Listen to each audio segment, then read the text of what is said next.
What's going on there, YouTube? Welcome back to another comic book video. Okay, so we are going to do a full story video. A full story video is when I sit down and take a bunch of videos that tell one overarching story and combine them together into one big video. Today's full story video is going to be, well, phase 1 of the Onslaught crossover. And let me explain, because earlier this month, I did a full story video over the prologue for the entire crossover. When it came to Marvel Comics, they broke the crossover into different sections. You had the prologue, phase 1, phase 2, and also you had the epilogue at the very end. And so we already did a full story video for the prologue. Here is the full story of phase 1, the first half of this massive crossover that involved the Avengers, Fantastic Four, and of course, the X-Men.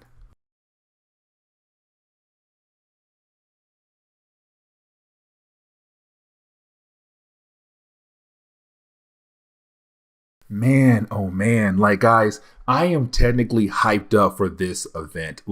This event is going to be amazing because for me personally, the prologues, they did their job. The prologues did an amazing job getting you ready for this event, this massive crossover. Now, for most people out there, including sometimes Marvel themselves, they call this event the Avengers X-Men Onslaught crossover. And here's the reason why, because this event changed a lot of different things when it came to Marvel Comics, especially for the Avengers. And really, right after this event, it brought in a whole new reality for the Avengers and the Fantastic Four, not for the X-Men and some other characters. Like, they had the ability to stay behind in the old Marvel universe. And I will explain why at the very end of this crossover. So definitely not this video, but the entire event started off with the prologues, which we already had covered. But now we're going to dive into phase 1 of this event. Now, phase 1 kicked off with Uncanny X-Men issue number 335. Now, the opening pages for this singular chapter is amazing. And the reason why, because we see the return of Ozymandias. Now, Ozymandias was a character, technically a servant to Apocalypse. Now, here's the thing, because there is a storyline we still got to sit down and actually cover that kind of goes over the origin of Apocalypse. Not a complete origin, because as we all know, for comics, characters' origins always change over time. But around this time in Marvel Comics, they kind of gave us a few chapters of the origin of Apocalypse. Now, when it came to Ozymandias, he was the king of the area that Apocalypse was in. Apocalypse was his servant. But when it came to Apocalypse, once he realized and learned that he was a mutant, their roles had completely changed around, where now Apocalypse was in charge and Ozymandias was his servant. Now, these opening pages were also seeing the return of Apocalypse. By this point in time in Marvel Comics, the dude was gone for a good while. But we had so many hints kind of telling us that sooner or later he was going to return. And of course he does. But here's the thing, because when he does return, he's telling us that he believes that this is the end for this age of heroes. And the only reason why he is saying that, because he sees the Watcher. And the Watcher is here to watch what's going to happen on Earth when it comes to our heroes battling against Onslaught. But now we have to switch over to the Avengers and also, well, X-Men Nate Gray. Now remember, Nate Gray is not from this reality at all. He's from the age of Apocalypse reality. The only thing is he is Cable's counterpart from that reality. Now remember, Cable is a powerful mutant. The problem is that he has to use most of his powers to keep the techno-organic virus at bay. For X-Men, he does not have the techno-organic virus. The only difference is that for X-Men, his powers are slowly killing him off. Now, with all that being said, for X-Men, he went over to the Avengers for some help because he believed there's something going on with Charles Xavier. And technically, he was right. And so we pick up with the Avengers and X-Men heading over to the school of Charles Xavier. Now, when they arrive, they see the entire school is completely wrecked. Now, their jet also gets attacked by the different members of the X-Men. Now, there is a good reason why the X-Men are attacking the Avengers, because it's Onslaught's fault. Because you had to think about it. For the X-Men, leading up to this point right here, they had no idea who Onslaught was. Matter of fact, they had no idea it would be someone on their own side. All they knew was like, hey, we got to figure out who Onslaught is, because apparently he may become a powerful threat down the road. And then they come to find out it's one of their own. But on top of that, it's their own leader, their own professor, Charles Xavier. And so for the X-Men, they gotta be on guard. They don't know if Onslaught had officially got into the Avengers yet. They got to protect themselves. Now for Nate Gray, he's then able to dive into the mind of all the different members of the X-Men to kind of pull out the image of what Onslaught looks like. Now once he does that, that is when you have the X-Men inform the Avengers that Onslaught is truly Charles Xavier. And for the Avengers, they're truly shocked by this, information, because over time in Marvel Comics, different heroes had the ability to talk, to know more about Charles Xavier, to get a better idea what kind of man he truly was before he turned to Onslaught. And so for the Avengers, they're kind of like, what you are telling us is kind of hard for us to believe. But you didn't have the X-Men say like, listen, we believe that the whole idea of Onslaught is coming out of the mind of Charles Xavier, but in a very different type of way. And what they're saying that Onslaught was created by all the dark emotions in Charles Xavier's mind, but also somehow Magneto's mind is playing a factor. Now, this is a callback over to Fatal Attractions, where you had Charles Xavier get so upset with Magneto that you had Charles shut down his mind. Now, when he did that, it was kind of like, man, that's pretty huge. But it's the X-Men saying that when Charles did that, most likely part of Magneto's mind went into Charles Xavier's mind. And so somehow Magneto's mind is influencing Charles' mind, which of course created this new persona better known as Onslaught.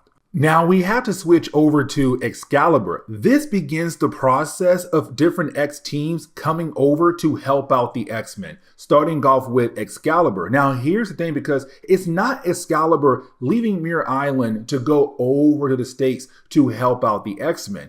For Moira McTaggart, she says, listen, the key to defeat Charles Xavier may rely here on the island. She tells Kitty and also Pete, Wisdom, and Colossus, really the entire Excalibur team, that it's most likely time to go ahead and use the Xavier protocols. But now we had to switch over to Bishop. Now for me personally, this is kind of cool, because for Bishop, when he first arrived in Marvel Comics, this dude found a message in his future that was left behind by the X-Men, really by Jean Grey. It was a message saying that somebody on the X-Men had betrayed them. And that is the reason why the X-Men were no longer around in his future. Now, originally for Bishop, he believed it was Gambit, because in his time, Gambit was the last surviving member of the X-Men, to only find out that's not the case at all. That technically it's Charles Xavier, because that same message he found in the future is the same one that Jean Grey made at the very end of the prologues leading into the main event. And so for Bishop, it's now him apologizing to Gambit, because it's all like, Gambit, now I realize that you are not the traitor, that technically the traitor is Charles Xavier. But as we switch over to the X-Men, is also the Avengers there as well. It's the two teams coming together to make a game plan. Now, it's also X-Force arriving there as well to kind of help out the situation when it comes to Charles Xavier and also Onslaught. Now, here's the thing, because for the Avengers and the X-Men, they're trying their best to make a game plan here. So this is kind of where you have the whole crossover begin to break apart into different plot lines. So for example, you have our heroes realize, okay, we got to go find the Fantastic Four to protect them, to protect Franklin Richards. Because for Charles Xavier, he looked at Franklin Richards as somebody very important. But at the same time, they also got to find Magneto. Now, for Cyclops, he does tell X-Force and X-Man to stay behind because they believe that Nate Gray is also another important piece when it comes to Charles Xavier. And so for our heroes right now, they have all of these different plans. Now, for Storm, she said, hey, listen, we got to realize something. Cable is missing. And matter of fact, when it came to our prologues, leading into this event, we saw Post, the Herald of Onslaught, go out of his way to fight against Cable and defeat him. And so for Storm, she's kind of like, listen, I got to find Cable. Like, I need to go find him. And for Cyclops, he's okay with her going out of her way to hopefully find him. Now, for Wolverine, it's also him going on his own as well. For Logan, he believes that he knows what he has to do to help out the rest of the heroes. So, of course, his storyline takes place in his own comic as well. Now, you also have Iceman bring up Archangel and Psylocke up to speed. Like, hey, listen, like Charles Xavier's Onslaught, we all had to come together to fight against him. It was a big moment. Now, for Bobby, he's kind of in his feels for the right reasons. But for Psylocke, she's being that strong character where it's kind of like, yes, she's sad, but she's not letting her feelings right now take over her emotions right now. Like, she has no choice but to keep pushing on. And technically, for the entire X-Men team, they got it the same way as well to keep pushing forward. So for her, she's kind of acting a tad bit cold. So for Psylocke, she's kind of wondering if the Crimson Dawn in her that she just gained recently, is it kind of changing her character completely? But now we have to jump over to Dark Beast and also Onslaught. Now, these two characters, they went into the tunnels of the Morlocks. Now, we had learned a while ago that Dark Beast had a hand in the creation of the Morlocks. Now, we have not officially gotten the full picture just yet, but it's Dark Beast allowing Onslaught to kind of work down here in the tunnels of the Morlocks. But deep in the mind, deep in the body, the shell, the armor of Onslaught, we see Charles Xavier, and we're kind of left to wonder, when is he going to be able to break free? Now, the next storyline I kind of want to sit down and talk about will be X-Men issue number 18, really focusing more on Nate Gray. But as we get into the opening pages of this storyline, it's also us kind of realizing okay, cool, it's Mr. Sinister wanting to know if Apocalypse is back yet. And when it comes to Mr. Sinister, he's always trying his best to predict when things are going to happen. And so when he goes over to Egypt, he learns that, hey, Apocalypse is back. But the problem is, he came back earlier than what Mr. Sinister had truly planned for. But while you have Mr. Sinister, trying to plot his next moves, we jump over to X-Force and also Nate Gray. Now, as we saw in the last chapter, X-Force was assigned to watch over Nate Gray to kind of make sure he's well protected from Onslaught. Now, while you have Nate Gray there, he kind of realized that for X-Force, they're right now currently working great as a team, but also he recognizes Domino. Now, in his reality, Domino killed off one of his friends in the Age of Apocalypse reality. So seeing her here right now as a good guy is completely throwing him off. And technically for Nate Gray, everything he's seen so far has been throwing him off, seeing different characters act different ways than he used to. But right now for X-Force, they're kind of hoping that they can do their job when it comes to protecting Nate Gray. Now, if you have been following my X-Men videos, when it comes to Nate Gray, there was a point where he found a character known as Trinity. Now, here's the thing about Trinity. She was technically working for Mr. Sinister, but she kind of had no choice because technically when it came to her powers, she couldn't control them. You see, for Trinity, she has the ability to absorb death energy from people who are dying across the world. Now, thanks to Sinister, he kind of found a way for her to channel that energy. Now, she ran away from him and joined up with Nate Gray, which honestly was a great idea. The problem is that Nate Gray left her behind to go find the Avengers because the whole idea of Charles Xavier, but she thought she could hide in this church.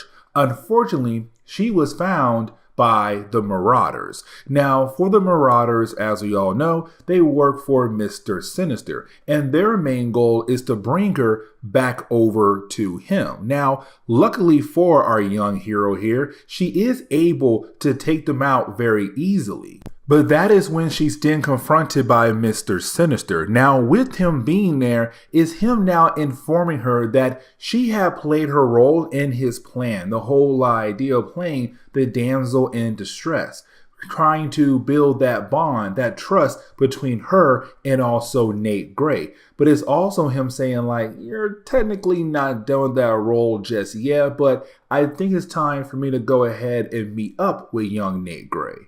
And so this kind of leads us into the ending of this entire video, but this chapter alone right here in the entire crossover, because you do have X-Force trying their best to protect Nate Gray. They were assigned that job. The problem is you have Mr. Sinister being able to just get into the base of the X-Men. Now, you do have Caliban and Siren try to look around at first. They are easily taken out. Now, for the rest of X-Force and also Nate Gray, their main goal was to get some weapons to hopefully use against their supposed intruder. Now, for Mr. Sinister, he is able to take them out just in a matter of seconds. But this kind of leads into a one-on-one conversation between Nate Gray and Mr. Sinister. And this conversation is really important because it's Nate Gray technically finding out here that this is Mr. Sinister of this reality. And once he sees him, he starts having flashbacks to his reality version of Sinister. Now, here's the thing, because for Mr. Sinister, he kind of hinted the idea that he tried his best to create Nathan Summers. Of course, this reality version, which is Cable. But for Nate Gray, he's kind of like, what are you saying right now? Are you telling me that you had created me? Now, of course, that's not the case. Now, with that being said, it's also Mr. Sinister saying like your arrival in this reality is most likely the reason why we have Onslaught right now just running around. When you have pulled Charles Xavier from the astral plane, you kind of taught Onslaught how to take his physical form or get his armor to use against the different opponents who are trying to bring him down. Basically saying like Nate Gray is one of the many steps that help create this powerful being that our heroes are currently fighting against. Now, it's also Mr. Sinister saying like, with Trinity being around, he was able to kind of map the mind of Nate Gray. So allowing him to kind of access the mind of Nate Gray to knock him out. So at this point right here, Nate Gray is a prisoner for Mr. Sinister. And this is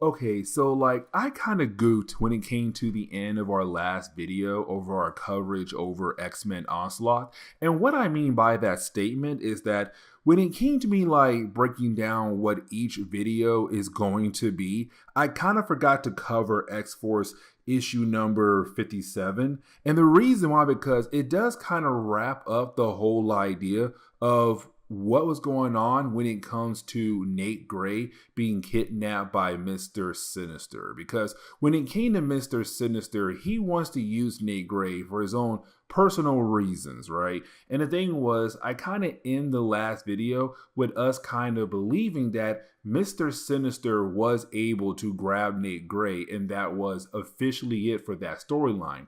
That is not the case. So now it's time for us to kind of dive into the whole idea of the impact issues. You see, when it came to Marvel Comics, they broke this event up into 4 different sections. So you had the prologue, phase 1, phase 2, and then the epilogue. Now, Impact 1 and Impact 2, they went along with phase 1 and phase 2. Here's the thing about the whole idea of the impact issues. Those issues were technically used as a way to say, hey, listen, you're not going to see Onslaught in those books, but on top of that, the different things that he's doing is truly impacting characters in different types of ways. Our other characters are impacting our heroes in different types of ways. So for example, in our last video, we had covered one of the issues that belongs to phase 1. The whole idea of Mr. Sinister trying to go after Nate Gray. And so when it comes to X-Force issue number 57, it's an impact issue. How is Mr. Sinister affecting our characters? How is that affecting Nate Gray or X-Force? It's an impact issue. And also, you're not going to see Onslaught in this particular issue at all. Now, when it comes to X-Force, this issue right here should have been in our last video because it does wrap up the whole idea of Mr. Sinister going after Nate Gray.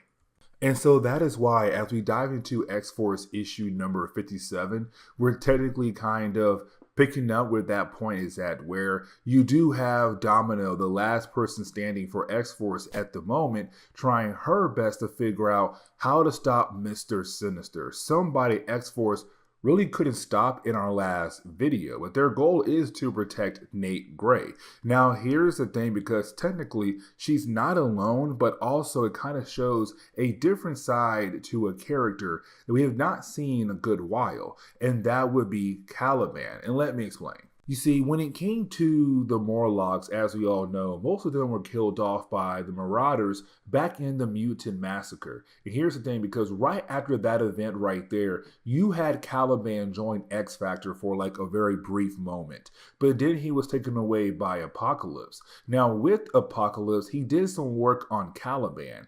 And so right now, we're kind of seeing this other side of Caliban where he's just a savage beast who will not give up until he is able to take down his target. But it's also Mr. Sinister kind of realizing that when it came to Apocalypse, he put in some kind of failsafe in Caliban to make sure to finish the job when Caliban is confronted by Mr. Sinister. Now, for X-Force, even though they're kind of scared about the idea of Caliban, they have to use this moment as a way to move Nate Gray somewhere else. And so you do have Domino realize her best option is to just blow up the entire place.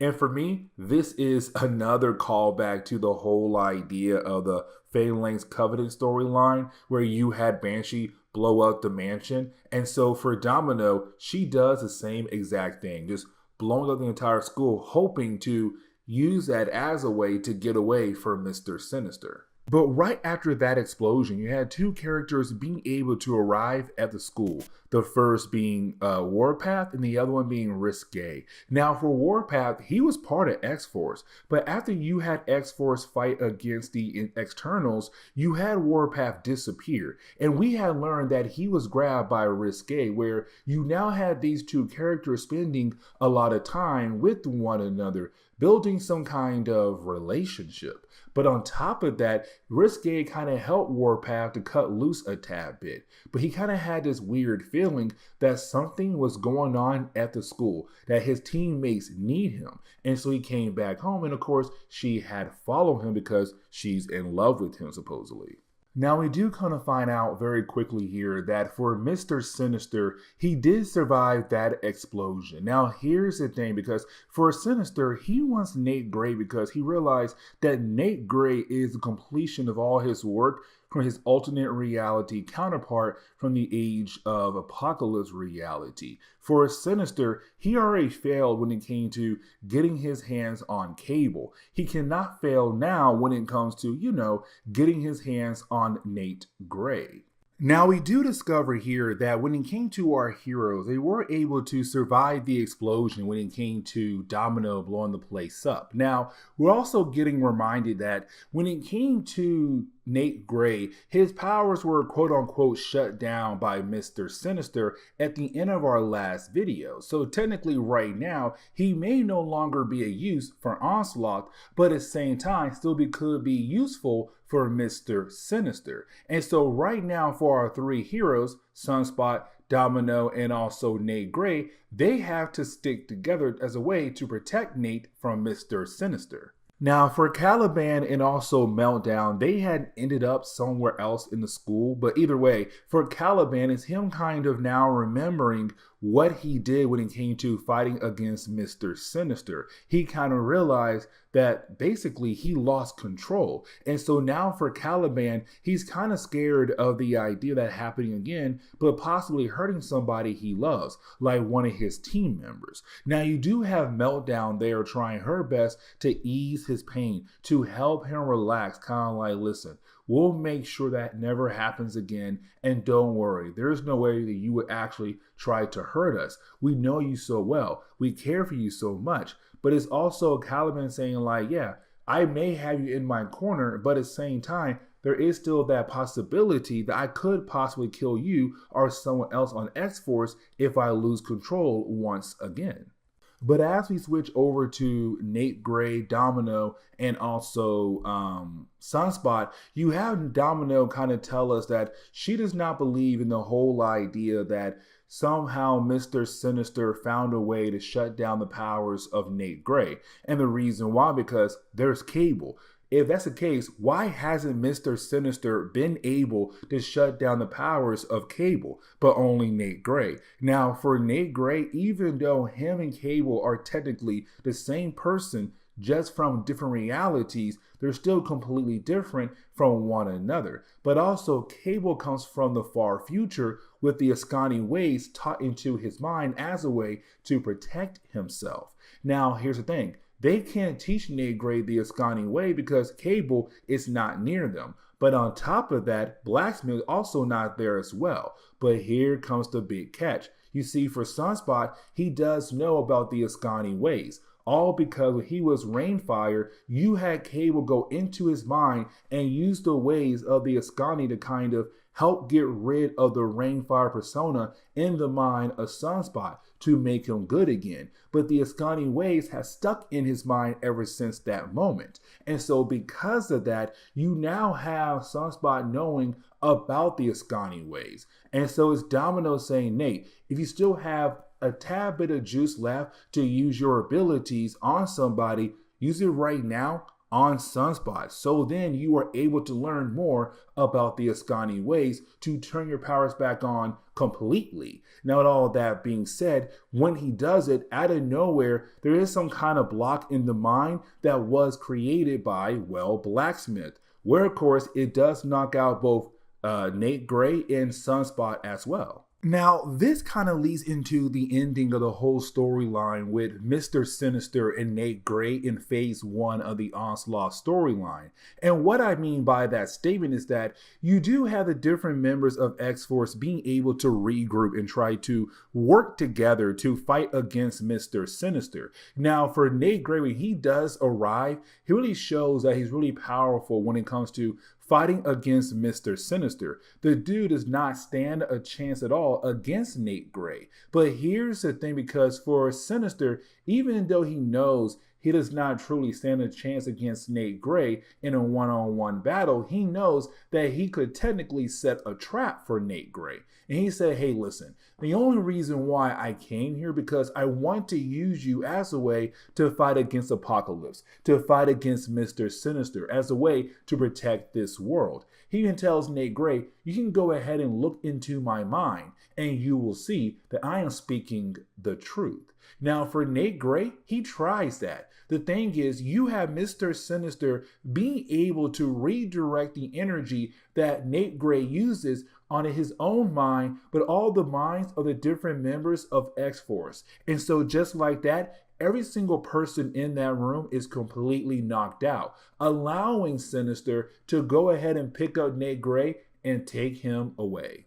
And so now we can kind of go ahead and get into the storyline I really did want to talk about more in this video, and that would be Cable versus the Hulk. Now for me, this literally came out of nowhere. Like, if you read the previous issues leading into this one right here, you technically did not really see this coming, but hey, you know what? It did make for a very interesting battle. Now, you also have Storm being involved in this battle as well, and I'll explain why here in a moment, but getting into the opening pages of this particular storyline, we pick up with a character known as Ozymandias. Now, Ozymandias used to be a servant for Apocalypse. Here's the thing about this character, right? For Ozymandias, he's been locked away for a very long time, but his task was to write down, keep track of everything that happened in the past, but also kind of write down things going to happen in the far future. And so when it came to Ozymandias, is him right now telling us, the readers, what's to come very soon for the character Cable. And let me explain. It's him saying that Cable's destiny is coming up very soon. That Cable is going to have to fight against Apocalypse. But before he's able to do that, he has to overcome a certain obstacle. That obstacle is no other than the Hulk. Now, it's also him kind of reminding us that for Apocalypse, he believes that we're almost at the end of the age of heroes. Now, as we switch over to Cable, we're also getting reminded that for Cable currently at this point in time is trying his best to fight against the techno-organic virus that's currently running through his body. And usually for Cable, he would use his powers as a way to keep the virus at bay. But unfortunately, it's no longer working. The virus is slowly taking over his body. It is evolving. Now, things get even worse because for Cable, he realized what's coming right now, who's on their way over to him. And currently for Cable, he's still trying his best to recover from what happened earlier when it came to him fighting against Post. But for Cable, he realized who is his next opponent, and that would be the Incredible Hulk. Now, when Hulk arrives, it's kind of like, okay, Hulk wants to literally smash Cable, his usual line, Hulk smash. But at this point in time, you had the three personalities of Bruce Banner kind of merged together into one. So technically, this version of Hulk is able to have a full-long conversation with Cable. Now, here's the thing, because for Hulk, his mind has been taken over by Onslaught. And Onslaught said, hey, listen, I was told to, beat you down. And so unfortunately, I came here to beat you down. And so you have the Hulk and Cable flying across the area. Now for Cable, this is going to be a challenge. You are talking about the idea of taking on the Incredible Hulk. But for Cable, technically, he does not have a choice here. He has to try his best to survive against the Hulk. Now for Cable, he realized he has to use his powers. But the problem is, if he does that, the techno-organic virus could most likely eat away at his body, killing him off. But at the same time, it's kind of like, listen, what if I just use my powers here and now to help the Hulk break free from Onslaught control and then revert my powers back to working on keeping the techno-organic virus at bay? And so once you have Cable take the Hulk down and ask the Hulk to allow him into his mind, well, this is where Cable realized there are multiple personalities in the mind of Bruce Banner. Because now it's time for Cable to be confronted by Joe Fixit. Now for Cable, he does not fully understand what is really going on when it comes to the Incredible Hulk. But he does know one thing for sure, that now with Joe Fixit here, things are about to get a whole lot worse. And for Joe, he's kind of like, listen, I never backed down from a job before. So it's time for me to go ahead and beat down on you. And so now the battle continues on. Now, for a brief moment, we do jump over to G.W. Bridge. Now, for G.W. Bridge, he does work for S.H.I.E.L.D., but when it comes to mutants, he's the man in charge. And so for G.W., this is a guy who has been trying to chase down Cable for the last, who knows how many issues of X-Force and also Cable together, because GW used to work alongside with Cable, but unfortunately they had a falling out. And so for GW, his main goal is to bring Cable in, but also because Cable has done some illegal things as well. But right now it's him getting updated on what's happening with Cable and also the Hulk. Now, you do have Storm appear, and the reason why Storm comes here is because when it came to the first actual chapter of Phase 1 for the Onslaught crossover, you had Uncanny X-Men issue number 335, I want to say, be used to kind of put our characters in different directions. So for example, you had some heroes go out of their way to find Magneto. You had some heroes go out of their way to go protect the Fantastic Four. You had Wolverine go on his own solo mission. But when it came to Storm, she was kind of like, hey, listen, we got to find Cable. He's not here. And that right there is kind of scary. And so for Cyclops, he told Storm, go look for Cable. And that is why she is here. And luckily she got here in time because Joe Fixit was beating down on Cable. Like, the dude actually got his butt whooped so bad, he was completely taken out. But you do have Storm being able to bring him right back up. But this is also Storm kind of bringing Cable up to date with what's going on with the whole idea of Onslaught. Now, technically for Cable, he already knows. He's all like, hey, listen, I already know Onslaught is, of course, Charles Xavier, and that is a major problem. Like, his dreams kind of led him to that point right there, but also it had to be him. He's the only person who had the ability to deceive us all. Now, you do have Joe Fixit come back in wanting to fight against Cable and Storm. But while you have Cable trying to enter the mind of the Hulk once again, you then have Joe Fixit change back into the green form, really the more savage form. And so now we have Savage Hulk about to fight against Cable and also Storm. But as this chapter closes, we do pick up with Ozymandias once again. And it's him telling us, like, he feels like hope is lost. Cable is most likely going to lose. And it's also Apocalypse one more time reminding us, like, he believes that we are technically at the end of the age of heroes. Now, the rest of the storyline does take place in the Incredible Hulk issue number 444. So we are technically picking up where the last chapter had left off at, where you do have Storm and also Cable trying their best to fight against the Hulk. Now, with this being a Hulk issue, of course, you're going to have some other things that are happening with the Hulk take place in this particular issue, but it's not really play a major role in the overall storyline when it comes to the X-Men and the Avengers trying their best to stop Onslaught. Like for example, the character better known as Janice. When it comes to Janice, she is from the far future. And matter of fact, she is the granddaughter to Rick Jones. Now, here's the thing about Janice. She was sent back in time to the present day to find Bruce Banner. And the reason why, because in her future, he became corrupted. He became a character known as Maestro.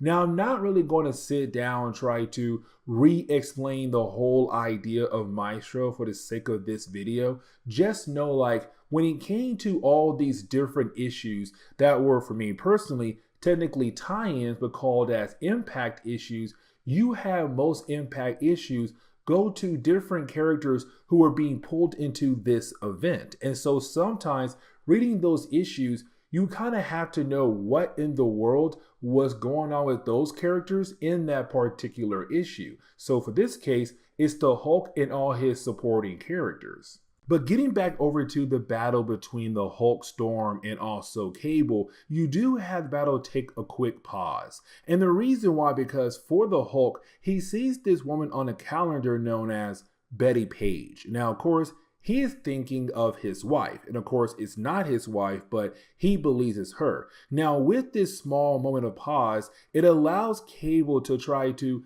enter the mind of the Hulk to hopefully find a way to help the Hulk break free from the control of Onslaught. The problem is that as he goes into the mind of the Hulk, he's now being confronted by all these different obstacles that are kind of put in place by Onslaught to kind of make sure that Cable will not be able to break the Hulk free. But here's the problem when it comes to Cable trying to stay in the mind of Hulk for too long, because with him trying to do that, it allows the techno-organic virus to continue to spread across the body of Cable. But at the same time, when it came to Onslaught, he kind of made sure to leave behind different kind of psychic traps or different blockers to stop Cable from being able to free the Hulk from the control of Onslaught. And so for Cable, he had to think of a whole new game plan. But luckily for him, that new game plan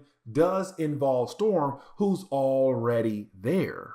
And so this kind of leads us into the ending of the storyline, because what you have Cable do is basically, to me, just shock therapy in a way, where you do have Storm trying to use her powers on the mind of Hulk. And when she does give him a little jolt to his system, it does shut his brain down temporarily to allow Cable at the same time to enter his mind and kind of reboot the mind of Bruce Banner to kind of get rid of all those different blockers that Onslaught had put in the mind of Hulk. And so with them doing that, you didn't have Cable being able to free Bruce Banner in his own mind, allowing him to fully take control of the body of the Hulk once again. But with the Hulk now on their side, it's Cable, Hulk, and Storm saying okay, cool.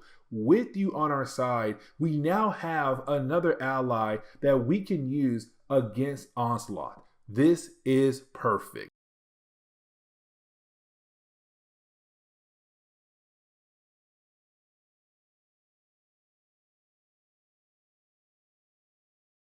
Okay, so getting back into our coverage over the X-Men Onslaught crossover, we're going to start off with Avengers issue number 401. Now, this is actually part of Phase 1. It's not an impact issue, because when it came to the Avengers in the X-Men, they knew what they had to do. They had to find Magneto, because they believe in some kind of possibility that Magneto is the reason why Charles Xavier is right now Onslaught. Now, technically, they don't fully understand what's going on with Charles Xavier just yet, but kind of get the idea that Magneto does kind of play a role in the idea of why Charles is currently Onslaught. And so you had a few members of the Avengers, including Gambit, go with them to find, well, Magneto, to kind of figure out what is he actually doing. But this kind of brings in another character in the world of Marvel Comics. You see, this whole entire crossover is basically a callback to Fatal Attractions.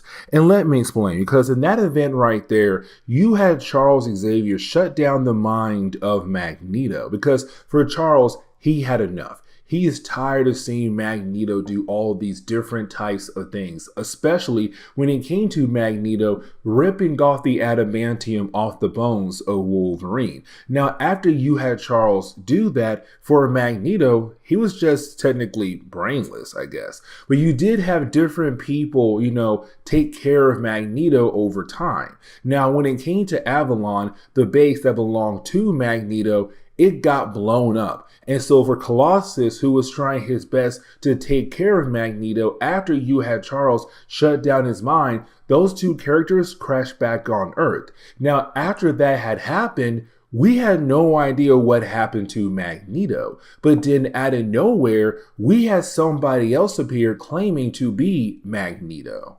And that would be the character known as Joseph. Now, when it comes to Joseph, he was just a random character, it seemed like, because he appeared out of nowhere claiming to be, well, not really claiming to be, he had no idea who he was or where he came from, but dude looked just like Magneto. Now, you did have some nice people give him a name, and of course that name would be Joseph. But for Joseph, he just walked around the world trying to figure out who he was. Now, there was a certain issue we had to skip over, and that was X-Men Unlimited, issue number 11. And the reason why, because that book is not on Marvel Unlimited or really anywhere else. And so, unfortunately, I could not get that book and turn it into a video. But in that book, you had Joseph run into Rogue. Now, let's not forget, for Rogue and also Magneto, they used to be an item, but of course, things did not work out for them. And so when she saw Joseph, she's kind of like, oh my God, you're Magneto. And she began to beat down on him. But then he tells her, like, dude, I don't know who you are or who is Magneto or who is Charles Xavier. All I know right now is my name is Joseph, and in the last 3 months is what I remember. And that is really it.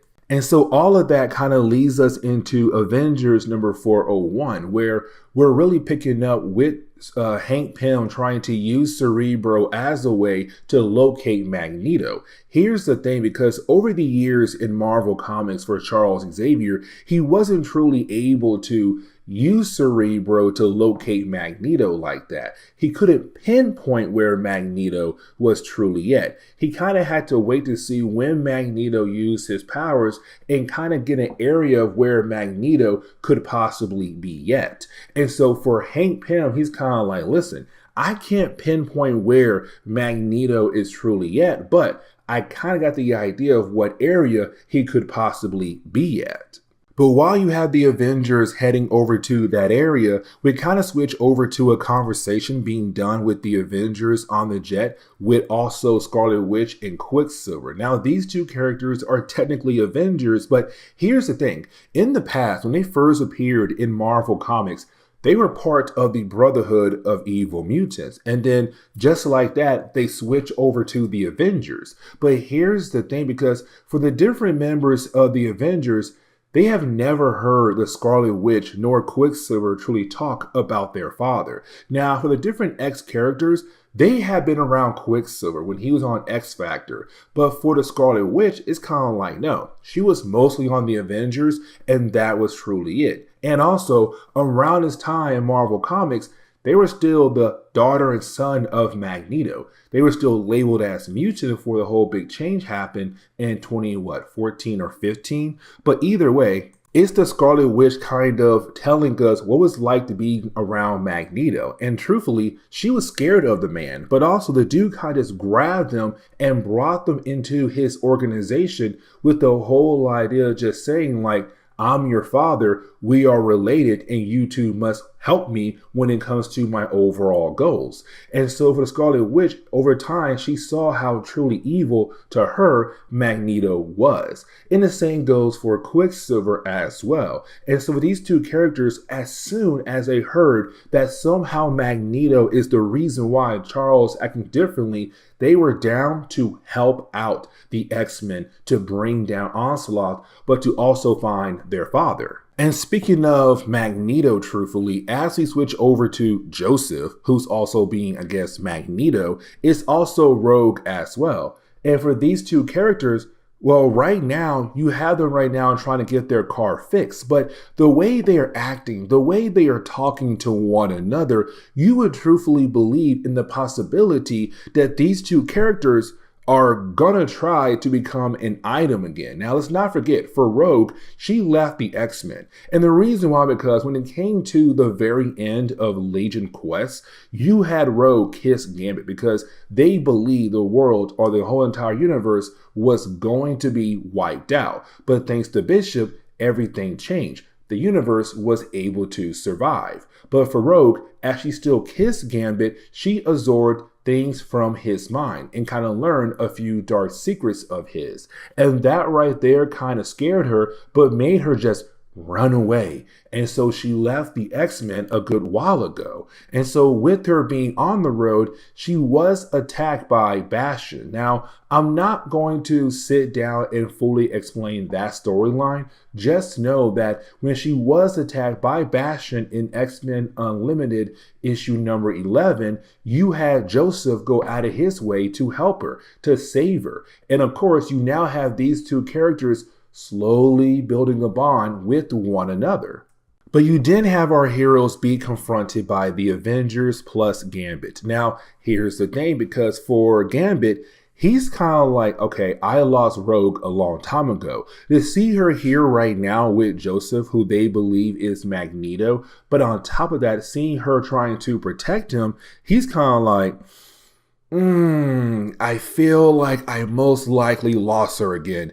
This right here is not good. Now, when the Avengers did arrive, you had Quicksilver wanting to kill his father. Like, this man's like, dude, you are responsible for turning a good man like Charles Xavier into an evil person. You gotta go. And so you have him move in first, and then the rest of the Avengers try to step in. Now, for Rogue, like I said, she was trying to protect him because she realized if they continue, most likely, knowing Joseph, he is going to go crazy and use his powers against them.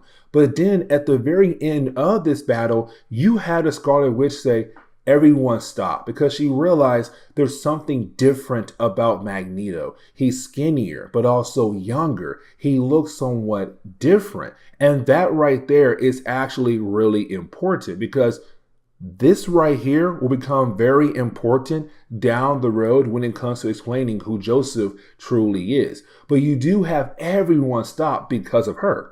And so you kind of have the book end on that note right there, where you do have all the different heroes being able to regroup. Here's the problem with that, though, because now you have Joseph get on the jet with the Avengers, but it's also Gambit looking at Rogue like, oh, so you just moved on. Like, I have no chance in the possibility of getting with you because now it seems like you're with Magneto. And when you get on the jet, you have Rogue really sit right next to Joseph. So it's kind of like, yo, she's kind of showing that she's very interested in Joseph more than anybody else.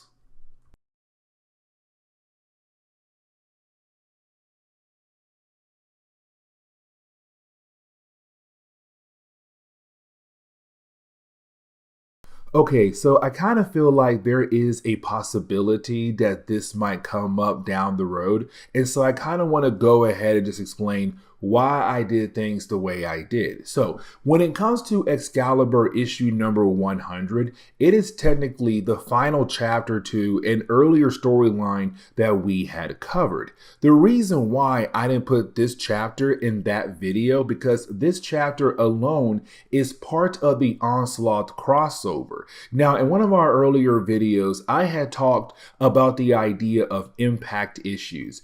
Impact issues are technically used as a way to kind of show us the different impacts Onslaught has across the earth with all his different plans. And so when it comes to Excalibur, it's just an impact issue, but also kind of wrapping up a previous storyline as well. That is why we're going to cover it now as its own video, separate from the last one, but also like part of this crossover.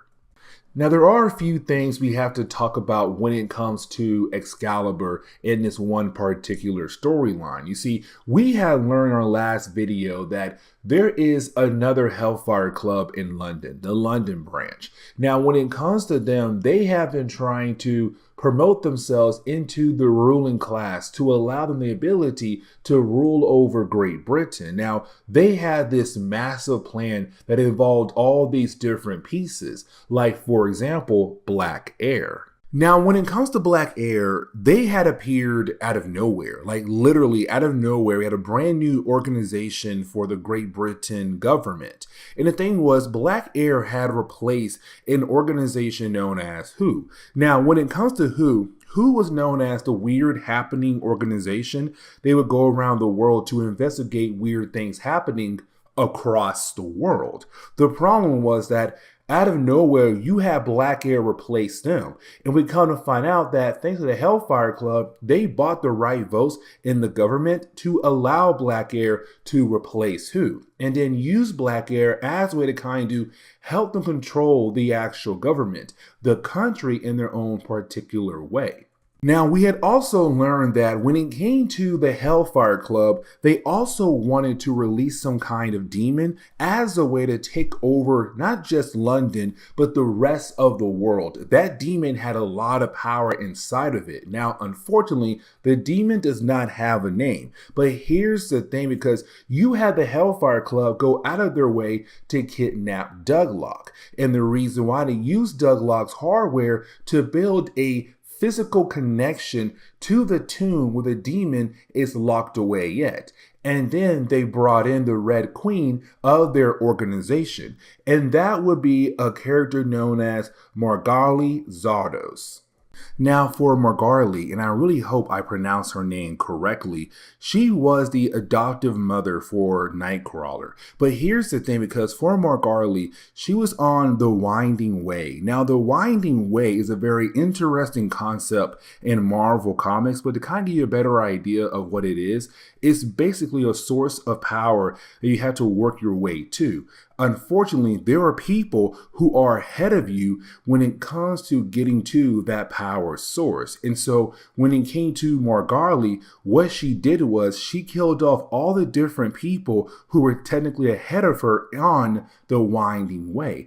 And so even though she was able to get that power, she wanted more power, the power of the demon. And so once she began to use Douglock to kind of connect herself to the power of the demon, well, she made a huge mistake. The demon is too powerful for her to control. And so technically, she's now just stuck holding on to the head of Douglock, while now you have all these different crazy things happening across London. And so that is why when it comes to Excalibur, when they had entered London, all they see is complete chaos. Now for Excalibur, they only came here to get Douglock, but now they realize they got other things to take care of, because you have people just running around crazy right now, being filled doing some kind of demonic psionic energy. You have hell towers just blasting out of the ground. You got buildings on fire. Like, it's complete chaos. And so for Excalibur, they're kind of like, hey, listen, we got to stay focused. We got to find Douglock, because most likely Douglock is the key to stop all of this. Now, while you have our heroes coming into London, for Pete Wisdom, he sees a character known as Scratch. Now for Pete Wisdom, he hates Scratch. He wants to beat down on him. I'll explain why here in a moment, but you do have Pete Wisdom go after Scratch while you have the rest of Excalibur move on. But we have to switch over to Moira Taggart at Muir Island, and this kind of begins the whole process of why I say this is part of the Onslaught crossover, because as we jump over to her, at first, it's us seeing her be confronted by Amanda Selfton. Now, for Amanda Selfton, she is the daughter to Margali, of course, the Red Queen, to the brand new Hellfire Club. And so for Amanda, she's right now blaming herself because she gave her mother the soul sword that used to belong to magic.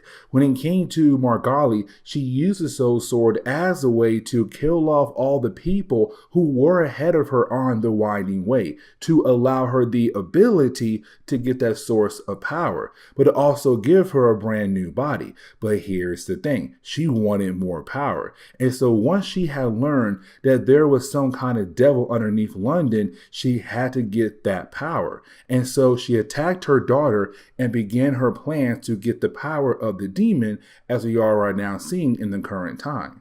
But right after their conversation, you didn't have our heroes be confronted by the X-Men. You see, when it came to Uncanny X-Men issue number 333, you have the different heroes with their separate ways to handle different things that could help them figure out how to stop Onslaught. You had some heroes go out of their way to find Magneto. You had some heroes go out of their way to protect the Fantastic Four. But you had some heroes who went over to Muir Island to meet up with Moira Taggart. Now, there's a small kind of problem with this storyline, and let me explain, because when it came to Uncanny X-Men issue number 333, it was really Moira Taggart telling the X-Men to come over to Muir Island to use the Xavier protocols as a way to stop Charles Xavier. But in this issue, the way it was written is kind of like Cyclops just found out about the protocols. He went over to Muir Island, and Moira Taggart is just now finding out what's exactly going on back in the States. So it's kind of like, wait a second here. This right here is not technically right. She should already know what's going on when it comes to Onslaught. But either way, it's her realizing what she has to do. But that kind of leads us over to Captain Britain. Now for Captain Britain, better known as Brian Braddock, he was given a task by Shinobi Shaw to go into the inner circle of the London branch of the Hellfire Club.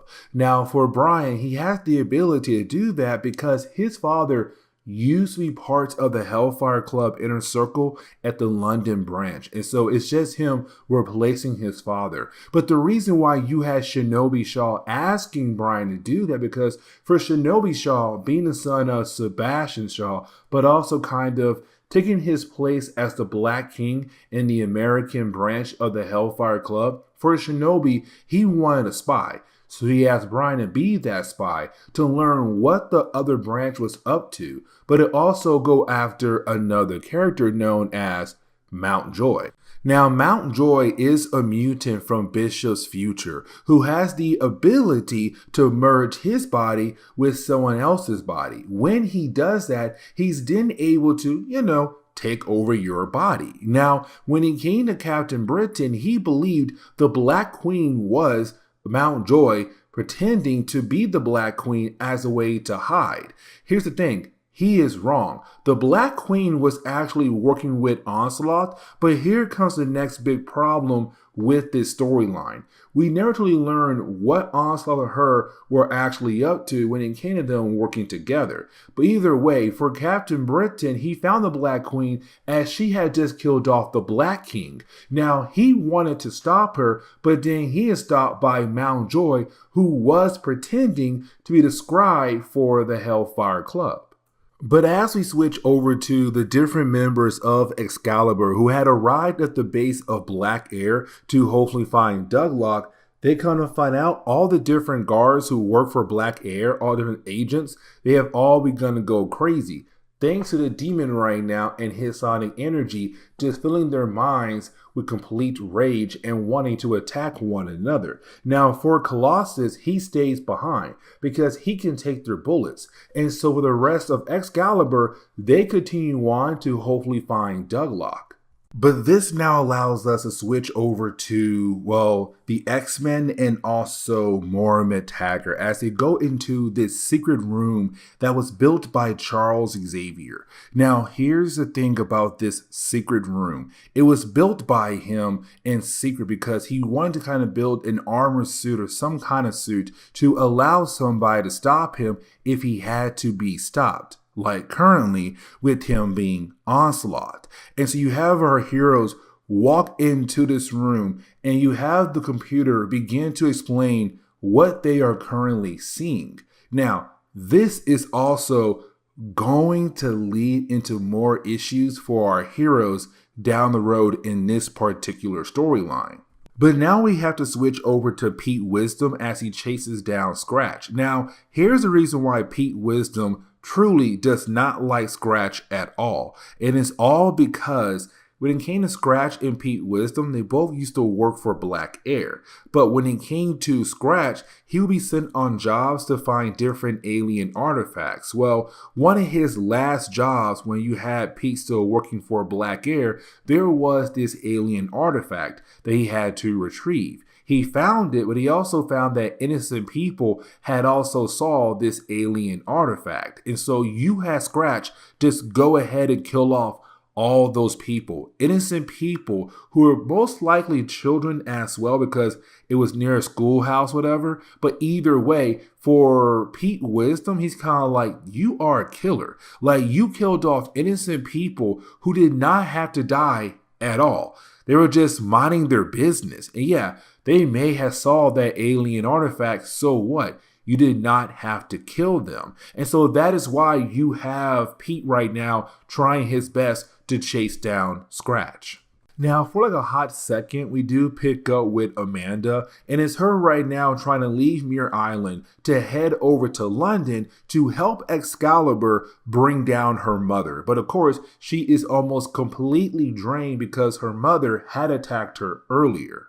And this is where you kind of had the story begin to switch over to different plot lines happening in the storyline and slowly begin to wrap them up. Like, for example, when it comes to Captain Britain, even though technically at this moment he has to fight against Mountjoy and the Black Queen of this branch of the Hellfire Club, you do have Captain Britain being able to take her down. Now, when it comes to Mountjoy, he was able to escape. But like I said, this begins the whole process of just wrapping up this storyline.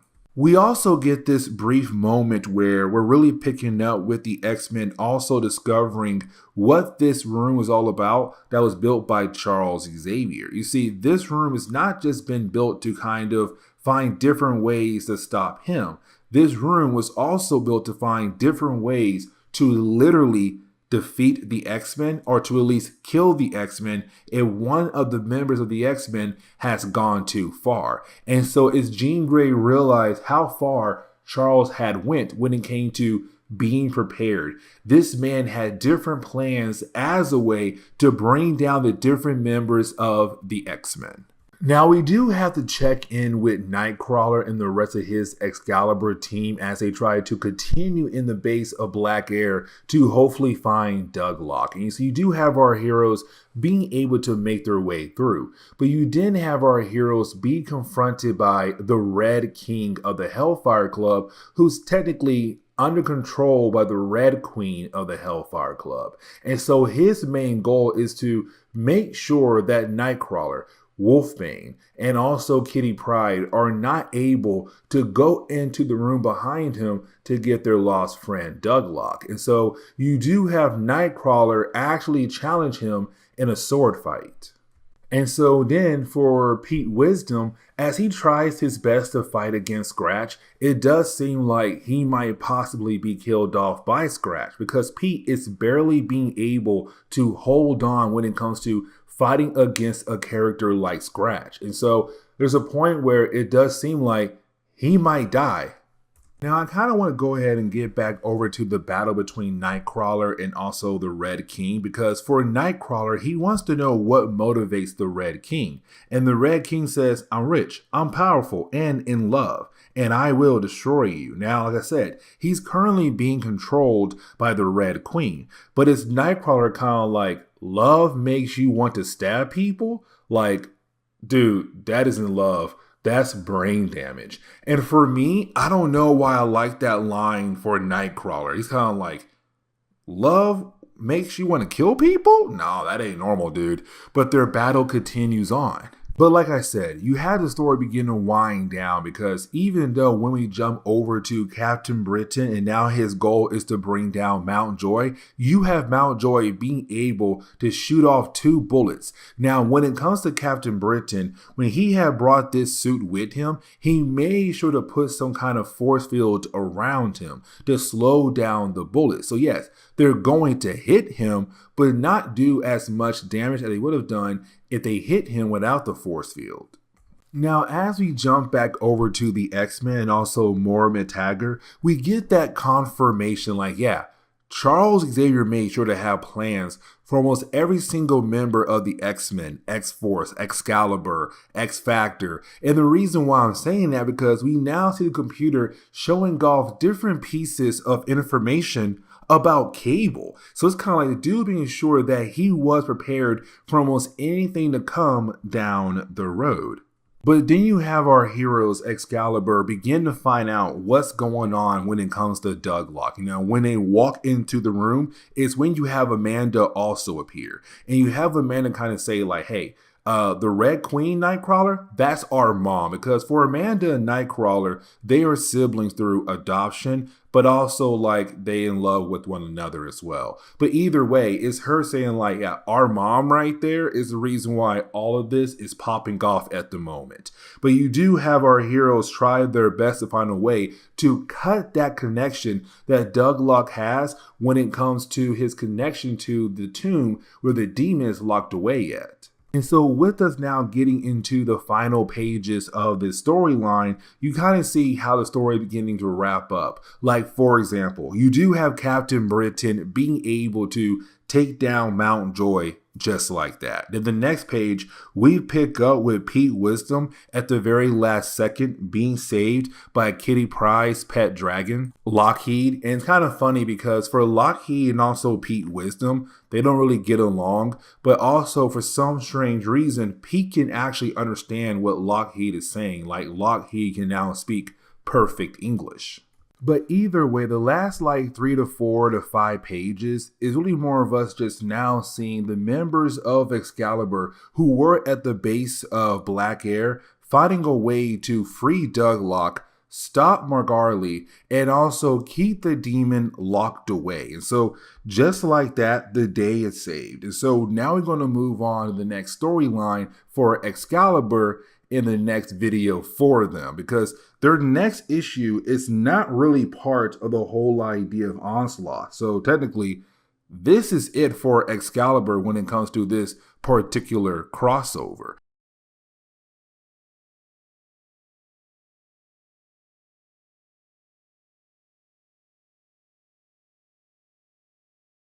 Okay, so getting back into our coverage over the Onslaught crossover, really continuing our coverage over phase 1 of this crossover, we have to jump over to Fantastic Four issue number 415. Now, here's the thing about this issue, because it is technically a major part in the overall storyline in this crossover. And I had a few reading orders out there tell me like, you can go ahead and skip over all the non-X books. So Fantastic Four, Avengers, Hulk. But I'm kind of like, Fantastic Four is somewhat important because it's Onslaught being able to get the one person that he has been trying to get. And of course, I am talking about Franklin Richards. And so as we get into the opening pages of this storyline, we do pick up with, well, Franklin Richards and a boy known as Charlie. Now remember, Charlie is technically Onslaught, because it's Onslaught right now trying to pretend to be a young boy as a way to get close and build a bond with Franklin Richards. But it's also him trying to teach Franklin how to use his abilities. So for example, right now we see Franklin going out of his way to alter reality around them. And with him doing that, he had created some kind of circus event around them. Now, why have the two characters talking to one another? You have Magda appear. Now, around this time in Marvel Comics, as we all know, Magneto and Magda, they are the parents to the Scarlet Witch and Quicksilver. Now, things had changed over time by this point in Marvel Comics, but back then, that was the whole idea of her character. But you have Magda actually talk out to to Charles by saying like, Charles, this is not like you to manipulate a young innocent boy. You were the innocent one, kind of hinting at the idea that there's somebody else in the mind of Charles Xavier, the possibility of Magneto. After that, you then had everything that Franklin had created just disappear. And the reason why? Because, well, the Fantastic Four had just arrived home back to their base. Now, with all that being said, when it comes to Charlie, he also disappears as a way to make sure the Fantastic Four don't see him. Now, when it comes to our heroes, at this point in Marvel Comics, they have a lot going on for their team. But for the sake of the crossover, I'm not really going to sit down and try to explain every single small detail going on with our heroes. Just know there was a lot going on for our team leading up to this issue alone. But with that being said, when it comes to the Fantastic Four, as they arrive back, they get two notifications. The first is that the Avengers are trying to call them, but also they have a guest, and that would be Charles Xavier.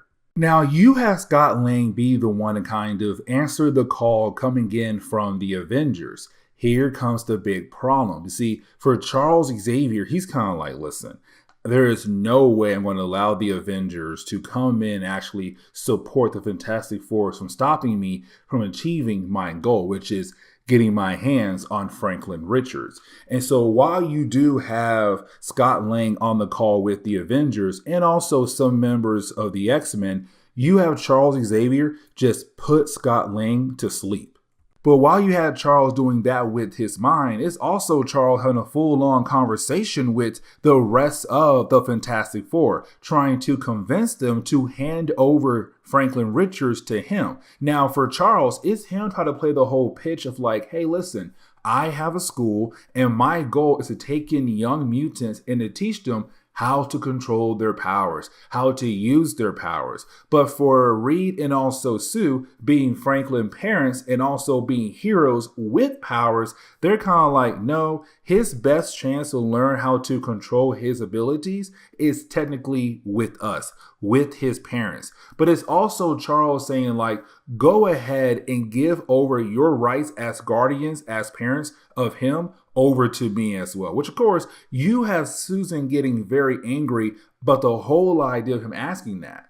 Now, while that is happening, for Johnny Storm, he's having a full-on conversation with, well, Lila. Now, Lila is a Skrull, and these two characters, unfortunately, have one of the most messed up love stories of all time in Marvel Comics. And the reason why I'm saying it because, man, they are just so toxic for one another. But while you have the two characters talking, well, that is when you do have the Avengers and also some members of the X-Men teleport into the base of the Fantastic Four thanks to Lockjaw. Because for the Avengers, they're kind of like, hey, listen, we tried to call, we lost connection to Scott Lang. We began to freak out because we're calling for actual good reason because of Charles Xavier. But with Charles now knowing the Avengers and some of the X-Men are currently there, you have Charles switch into his Onslaught form and begin to wreak havoc in the base of the Fantastic Four. Like, unfortunately for our heroes, they don't stand a chance.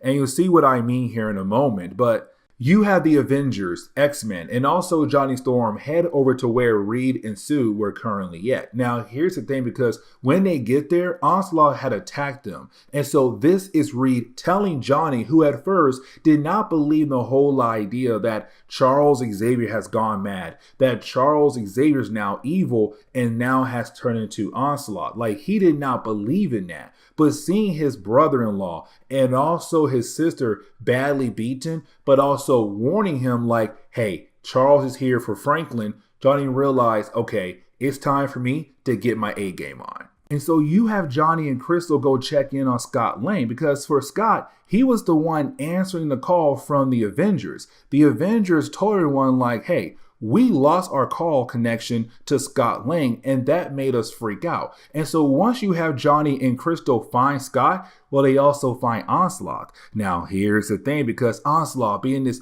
pure psionic energy being, he is unstoppable. Like, he sends Johnny flying. When it comes to Crystal, he makes her think that currently she's right now in some kind of endless void. And so just like that, those two characters off the board. Now, you also had Nathaniel Richards there as well, who is the father to Reed Richards.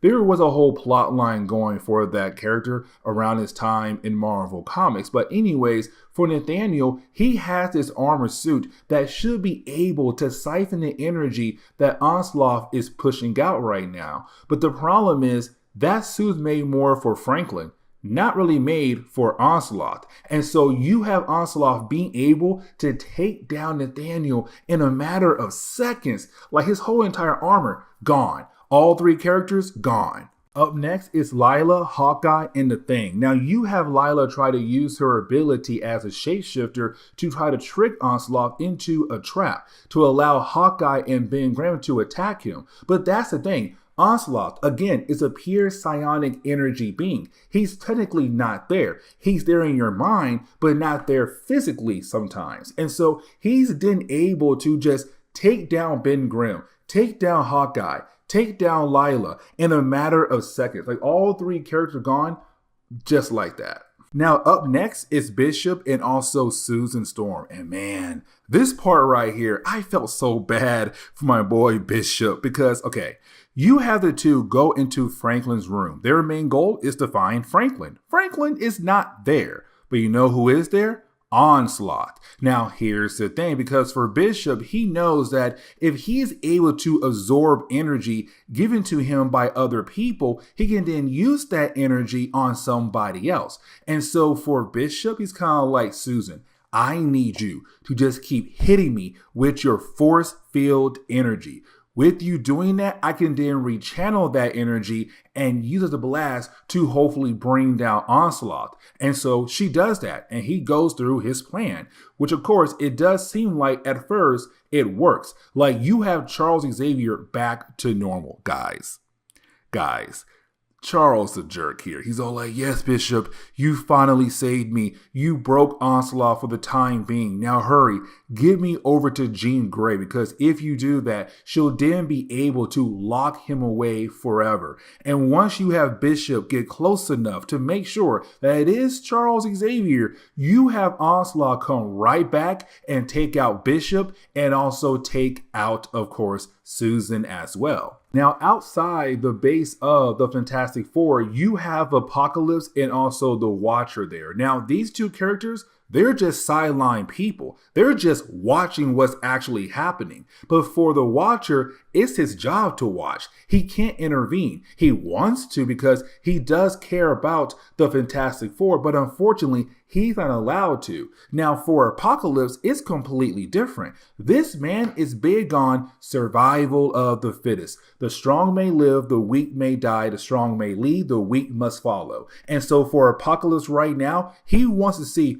who will come out as strong and who will come out weak out of this whole situation when it comes to Onslaught. And this kind of leads us into the ending for this chapter alone. Because once you do have all the different heroes come together, they believe they have the ability, if they work together, they should be able to bring down Onslaught. And guys, let me tell you, this man's more of like, yeah, so I'm gonna let y'all think y'all going to win for a good while there, and then like at the very last second, I'm gonna show you why there's no way you are going to win. And so in a matter of seconds, you have Onslaught just take out every single hero in that room. The Avengers, Bishop, also, I think it was Bishop there. Oh, Iceman too. Iceman's there. But also the Fantastic Four. They all have been defeated.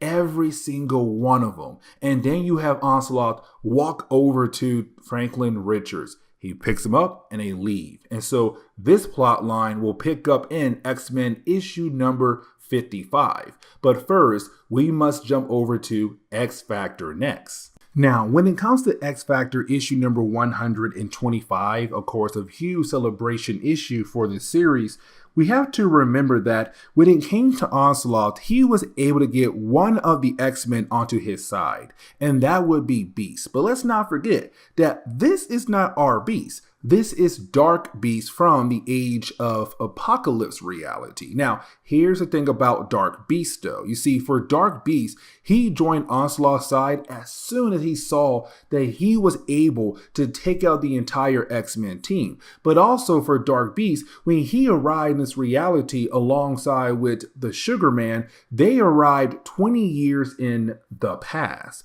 And so behind the scenes, you had Dark Beast being able to do all these different types of things. But for Onslaught, he wants to know for sure that Dark Beast is on his side. And so for Dark Beast, he said, listen, I have a team. I have somebody special on my team to kind of show you that I am truthfully on your side. And that would be Havoc. But now we have to jump over to X Factor. Now for our heroes, we're seeing our heroes fighting against a Sentinel. Now this is a callback to the somewhat, not early days, but like a few stories ago when you had X Factor move into their new base. When they did, you have Forge requests that basically they get to keep one Sentinel at their base. And of course they were allowed to, because remember, they work for the government. But here's the problem right now. This Sentinel had become active on its own and now trying to attack our heroes. But here's the problem though. You see, for Forge, he was trying his best to run over to his computer because he heard someone trying to call him. And of course, that is a callback to Jean Grey in the earlier parts of this crossover, where you had Onslaught attack the X-Men at the X Mansion, where it was her trying to call out to all the different X teams. X-Force, X-Factor, Excalibur, and the list goes on. And so this issue alone kind of explains why X-Factor was not really able to answer the call like we saw Excalibur and X-Force do. But either way, for our heroes, you have Forge tell Mystique, hey, we need some backup. Go ahead, go downstairs and get Sabretooth.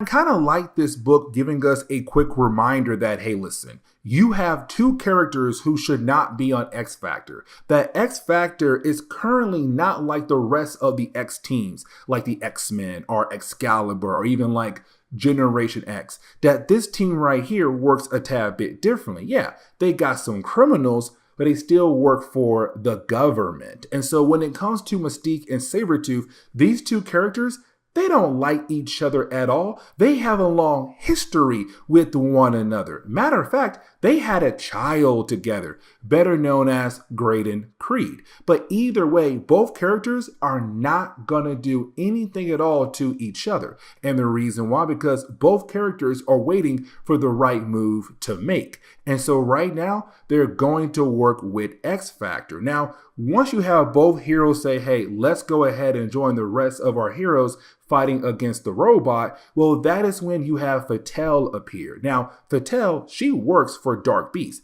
but either way, she does open up a portal, and there goes those two characters. And we're not going to see them for a very long time in this story. But minutes later, you then have Fatale appear again outside, and she then teleports the Sentinel away as well. And for our heroes, they're kind of confused, like, why in the world is she here for? Now, she also calls out to Random. And remember, for Random, he is a mutant bounty hunter who unfortunately works for Dark Beast. Now, there is some kind of connection between Dark Beast and him, but unfortunately, we're not really told what is that connection at all. But either way, once you do have Fatale grab the robot and leave, you did have Forge say, we gotta find her, because her having a robot is very dangerous. Most likely, they could release that robot into the public. Now, while you have X Factor leave, we do see that, hey, that call that Forge tried to answer earlier, it was Jean Grey. Because again, it was Jean Grey warning all the X teams what was going on with Charles Xavier.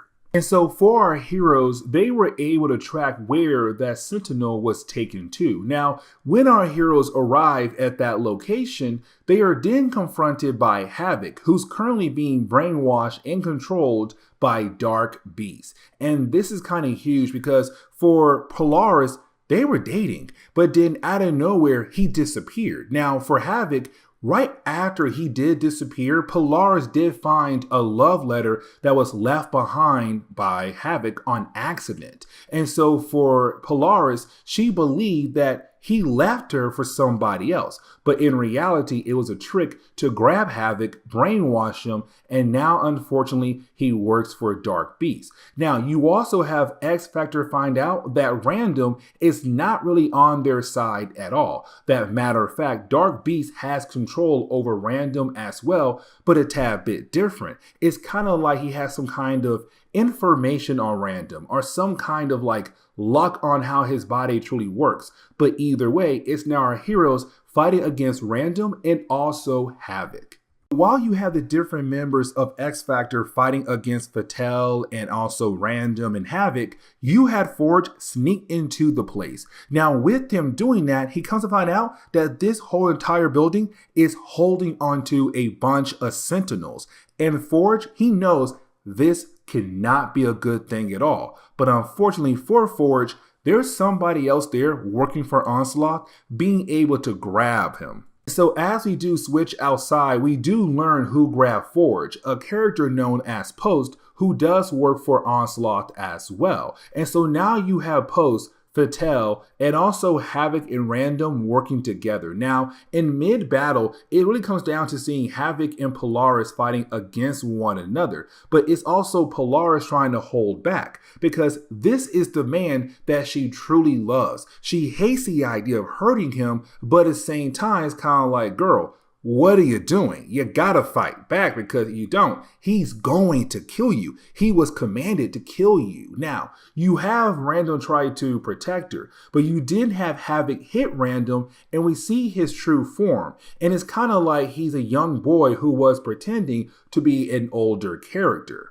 Now, as the battle continues on, you do have Polaris try her best to reach out to Havoc. She knows he's in there. She knows that she could possibly reach him. But the problem is she also knows that she can't take a risk here. Like, she can't risk the fact of him trying to lose control and possibly hurting her or somebody else on the team. Now, as the battle goes on, you have Post says, "This battle bores me. I go now to join Onslaught in his final glory. You fought well, X Factor, but ultimately you have failed." And that is when we see all those different Sentinels flying up in the air. And you have Forge tell us that when it came to Onslaught and also Post, they had reworked the programs and the Sentinels to no longer just attack mutants, but to also now attack humans. And of course, their goal is to head over to New York, where of course this will bring in other characters into this storyline. Now, there was a backup story involving Sabretooth and also Mystique, and that is why I said earlier, like, hey, you're not going to see these two characters for a short period of time. And the reason why, because, well, they were teleported away into this unknown area and now they're free falling. Now you do have Mystique being able to get a hold of something. And when she does, you then have Sabretooth also being able to get a hold of her. Now Mystique wants to go ahead and make him let her go because her main focus right now is to save herself. But while you have the two characters arguing with one another, well, then out of nowhere, a rope appears to allow them to climb down. Now, for our heroes, they're kind of wondering, like, who in the world had just saved them? And when it get down to the lower level, they are then confronted by Dark Beast. And they're like, wait a second, Hank McCoy just saved us? What in the world is going on here? They don't understand that this is not their Hank McCoy. Now, for Dark Beast, this is where he kind of tells Mystique and Sabretooth what's truly going on. He shows all these different computer screens like, hey, listen, that's Onslaught. That's your team right now fighting against my team, including Havoc. Oh, over there? Yeah, that's your Hank McCoy. I'm a different Hank McCoy, a more superior version. But either way, it's Dark Beast trying to offer Mystique and Sabretooth to join his side, to join Onslaught's side. But here's the thing, because you didn't have Dark Beast tell Fatale, bring in Forge. When she does, you didn't have Forge drop one singular device. Now, this device is what Forge used as a way to keep Mystique and Sabretooth in line. But you didn't have Forge turn the device off, allowing Mystique and Sabretooth their freedom. Now for Dark Beast, he says, before I can trust you, allow you to join our side, you must kill off Forge. And you had these two say, hey, you know, that's not really a bad offer. But at the same time, if we do kill Forge, that means we are no longer able to work for the government and use them for our own personal gain. So what should we do here, Mystique? But that is when you have our two characters turn on Dark Beast and they begin to beat down on him. Now, they're also able to release Forge. And this kind of leads into the ending of this storyline because while you do have our heroes being able to save one another, at the very last second, you have Dark Beast being able to get away thanks to Fatale. But right after he does teleport away, they all realize, oh wait, we got to save the real Hank McCoy because right now, apparently, he's being tortured.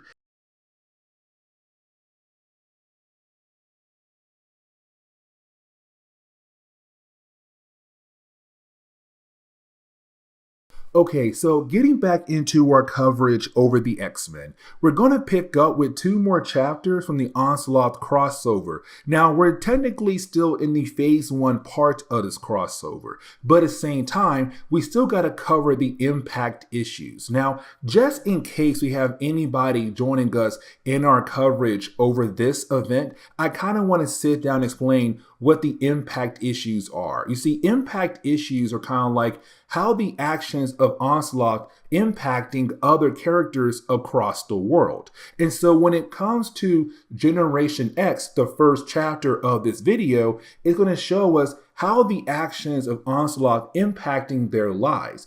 And for me personally, it does a lot, but at the same time, it's the book saying they're not truly going to get involved in this event, in this issue right here. Right now, they're on the sideline. And you'll see what I mean as we go through this issue right here. But after this chapter, we're going to cover a Wolverine chapter as well. And really, this storyline does kind of pick up where our last video left off at for this team, where right now they're on a plane heading back home, or they believe they're heading back home. But at first, we're kind of focusing more on Paige here. And really, it's kind of Paige telling us that she's comparing her team to her brother's old team, the New Mutants, because for the New Mutants, they were the original like young X team in the 1980s for young folks to get into when it came to the X-Men. But then by the end of New Mutants, they turned into X-Force. And for a good period of time, we didn't have a young team. You had Excalibur, X-Force, X-Men, X-Factor, but then we got Generation X, the next generation of mutants. And so for Paige Guthrie, it's her right now kind of comparing her team to her brother's old team, the New Mutants, how for his team, over time, they came like a family. This team right here, they're still in the early days, still kind of figure out who they are and can they officially work together. But when it comes to our heroes and their plane ride back home, you have Banshee realize they're not heading back home. That matter of fact, they're heading over to Canada. And so you have Banshee ask Emma like, hey, do you actually trust these pilots? Because right now, we're not heading back home. We're heading to Canada. Now, you didn't have Emma Frost do something to his mind. Now, right here, you would believe like, oh my God, Onslaught somehow got to Emma Frost. And somehow he's now going to use her as a way to play around with the Generation X team. But you have Emma tell Banshee, hey, you know what? I think you want to go outside for a tad bit to get some fresh air. And so you have Banshee open the plane door, go out, and just fly away. Now, of course, the young team, they're freaking out because one, the door opened up, and two, Banshee just left without kind of being worried about his students. Now, you do have our young heroes being able to close the door. But the question is right now, what in the world is going on with Emma Frost? And really for Banshee here, once he does realize that he's no longer on the plane, and two, that Emma Frost had did something to his mind, he kind of feels like Emma is officially up to something. And he feels like he has to be very careful when it comes to his next move.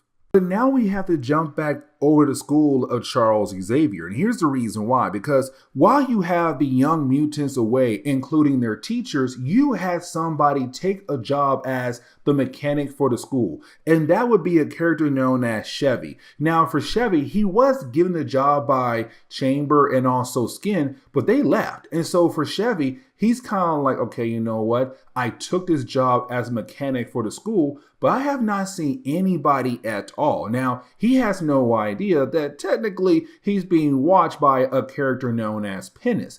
We also learn here for Chevy that he's on the run because back in X-Men Prime #1, you had this young mutant known as Dennis Hogan get killed off by a group of humans because he was a mutant. They were scared of the possibility that he may be carrying the legacy virus that can now attack the human race. But here's the thing. You see, for Chevy, we learn here that he may be responsible for the death of Dennis Hogan. And right now, he's on the run, and that's why he's here, to hide from the law. Now, not everyone had officially left the school. Like, for example, we pick up with Leech and Artie. Now, these two young mutants, they're like, small kids. They're in their treehouse, minding their business, and kind of wondering like, hey, where are the grown-ups? But while they are playing, we see Mondo there watching them. But Mondo is acting a tad bit differently. Like, he plans on doing something big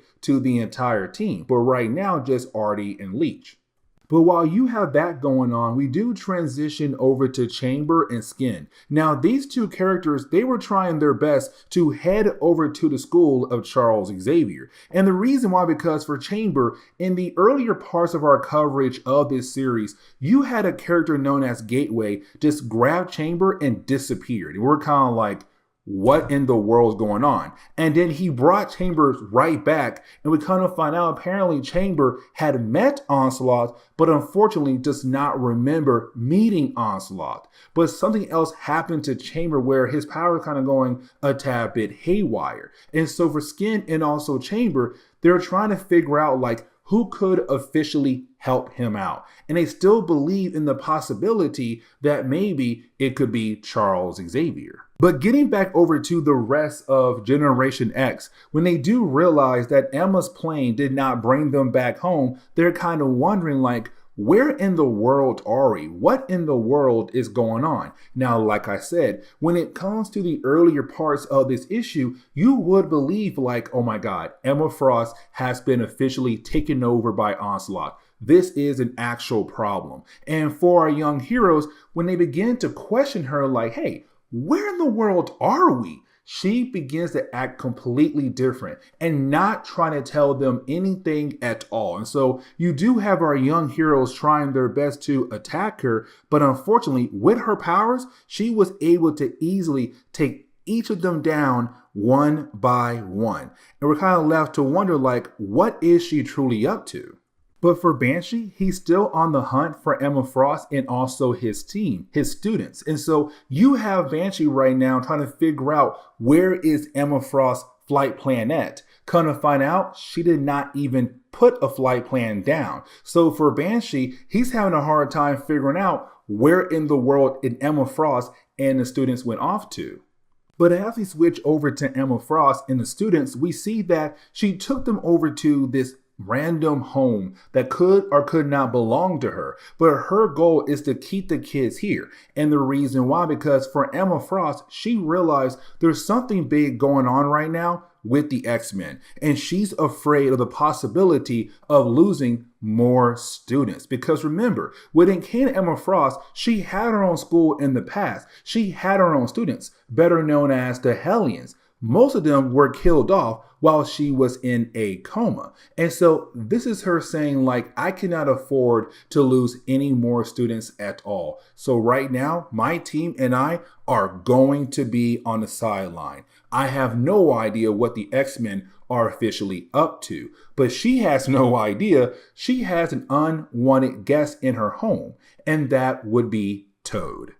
But now we have to transition over to Wolverine issue number 104. Now, this is also another Impact issue, but I kind of feel like this should be more of a phase issue because this is where we kind of learn the birth of Onslaught. You see, when it came to Wolverine, after Uncanny X-Men issue number 335, you had Wolverine been sent out on a mission to go find Gateway because it was Gateway who kind of knew a tad bit about Onslaught. And so this is Wolverine kind of like, hey, Gateway, can you explain to us how in the world Onslaught was able to be born in the mind of Charles Xavier? Like, that's his mission right now, to learn the actual origin of this being. So when it comes to Gateway, it's not really him trying to show Wolverine what he had asked, the birth of Onslaught. Instead, we have Gateway just going out of his way to kind of make Wolverine relive some of the worst moments of his life, especially when it comes to the death of the woman he loved. And of course, that would be Mariko. Now, when it came to Mariko, she died a long time ago in our coverage over the X-Men, but right now it's Gateway just making him relive it. And so while you have Wolverine seeing all these worst things happen to him in the past, he begins to fall off the roof. But luckily, at the very last second, he was grabbed by Elektra. Now, when it comes to Elektra, she was sent here by Stick to kind of help Wolverine get back on the right track again. And so when it comes to her, she has been following Logan. Now, for Logan, he had no idea, but now he does. And so now it's her job to help Logan to get Gateway to answer the idea of what in the world created Onslaught? Now, of course, when she goes to talk to Gateway, he's not really trying to give her any information at all either. But then here comes the big catch, because then you have her mention her master's name, Stick. And just like that, Gateway stops, turns around and kind of like, wait a second, how do you know Stick? What is your connection to Stick? But instead of actually talking to her or showing what is his connection to Stick, he began to show her some things as well. And so what you have Gateway show her is all these dark different things. Like, for example, it's her right now, like, on this river, right? River of Styx, and she's being led by Death. Now, as she goes down this river, she sees an image of her father. Is her father being tortured in the afterlife? It's also her kind of seeing this image of her being brought back to life by the hand. And does not stop there, because Gateway is also showing like you believe that you are no longer worthy for the love of the man you do love. Of course, he's talking about Daredevil. Now, you do have Logan being able to bring her back into reality. Now, for Gateway, it's now him trying to begin the process of showing Logan like the birth of Onslaught by sending Logan and Elektra back over to the school of Charles Xavier, but in the past. And when they do get there, it's him kind of showing Elektra all these different images of the X-Men over the years. But it's also Wolverine telling Elektra, like, this is what's going on right now. Like, we got Onslaught, this powerful being, and Onslaught is Charles Xavier. But it's also him kind of asking Gateway, like, dude, go ahead and show me what you're trying to tell me.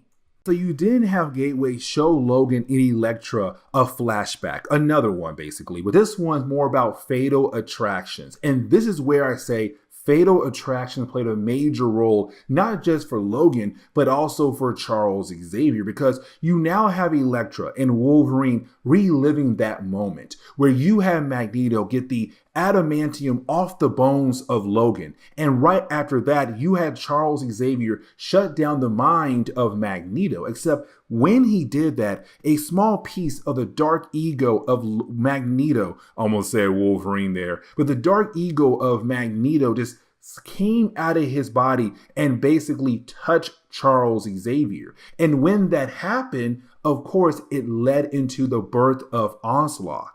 But right after you have our heroes go back to reality, you didn't have Elektra go over to Wolverine, because Wolverine is now blaming himself for the creation of Onslaught, because it was him who attacked Magneto, where of course you have Magneto try to rip off the adamantium, not try, he did, but rip off the adamantium off the bones of Wolverine, where of course it upset Charles Xavier. Charles said, shut down your mind. That was when the dark part of Magneto was able to touch Charles Xavier. Their minds were connected. But it's also Wolverine saying, like, if I didn't attack Magneto, none of this would have happened. Now, it's also Wolverine saying, like, seeing that flashback reminded me who I was in the past.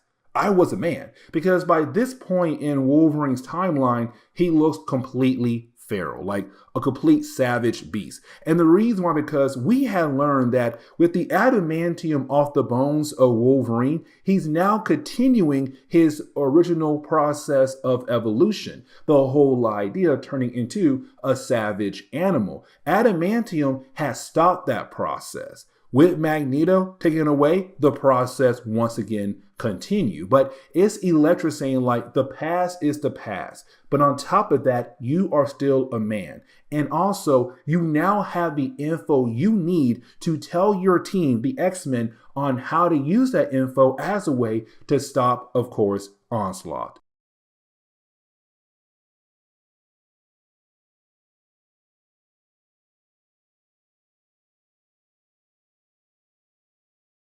Okay, so we have now officially reached the end to phase 1 of the Onslaught crossover.